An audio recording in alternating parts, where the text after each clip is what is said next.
శ్రీ శ్రీ శివాయ గురవే నమః. దక్షిణామూర్తి చెప్పవలసిన విషయం ధారాళంగా సరళంగా చెప్పాలని శరణిస్తూ చెప్పడానికి చెప్తున్నాను. మనం ముందు చెప్పుకున్నాం 1910 నుంచి 40 వరకు తొలి ఆధునిక ఉద్యమం భావకవిత్వం అని. అది ఒక సామాజిక వ్యవస్థలో ఉంది, మరో సామ వ్యవస్థ చెప్పుకున్నాము.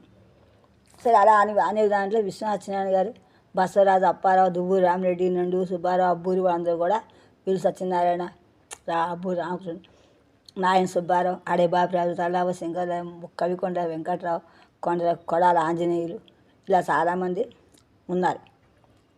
వాళ్ళందరూ భావకవిత్వం విమర్శకులు ఉన్నారు.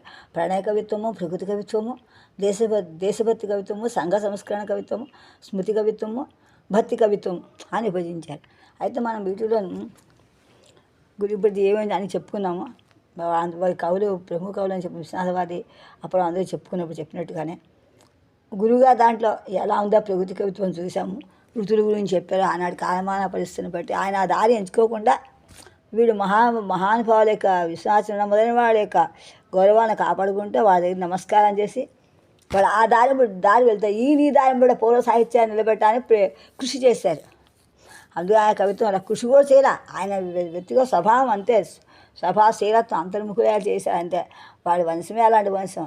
ఆ జోలికి వెళ్ళకుండా ఈ పాత శంకరాచార్య రాసినటువంటి గీతని పక్కకి వెళ్ళకూడదని ఆయన సాహిత్యాన్ని, ఆనాటి సాంప్రదాయాన్ని, అద్వైతమైన ఏకోశ్వర ఉపాసనని అన్ని దృష్టిలో పెట్టుకొని ఎవరు వాయించకుండా, ఎవరిది వెళ్ళకుండా తన పని తాను చేసుకు వెళ్ళారు అంతే.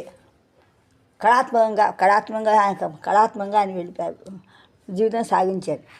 ఇప్పుడు దేశ కవిత్వం గురించి, ప్రకృతి కవిత్వం కూడా మనం చెప్పుకున్నాం, చూపిస్తున్నా ఎక్కడెక్కడ దేశాన్ని చూపిస్తున్నాము అనుకుంటే దేశభక్తి కవిత్వం గురించి మనం చెప్పుకుంటున్నాం. ఈ దేశభక్తి కవిత్వం చూద్దాం. ఈ దేశభక్తి కవిత్వం ఎలాంటి అంటే కొంచెం ఆగిస్తే కాల్పనిక కవిత్వ ప్రభావం ఉండదు దాని మీద.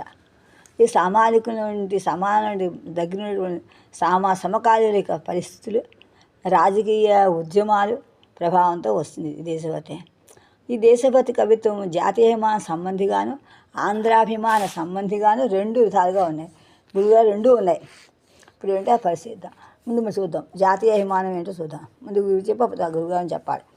జాతీయాభిమానం అంటే ఏంటి? బెంగాల్ రాష్ట్రం విభజనకి బెంగాల్, బీహార్, ఒరిస్సాలు కలిసి కలకత్తా ముఖ్యపట్నం అయినా బెంగాల్ రాష్ట్రం పేరుతో ఉండేది.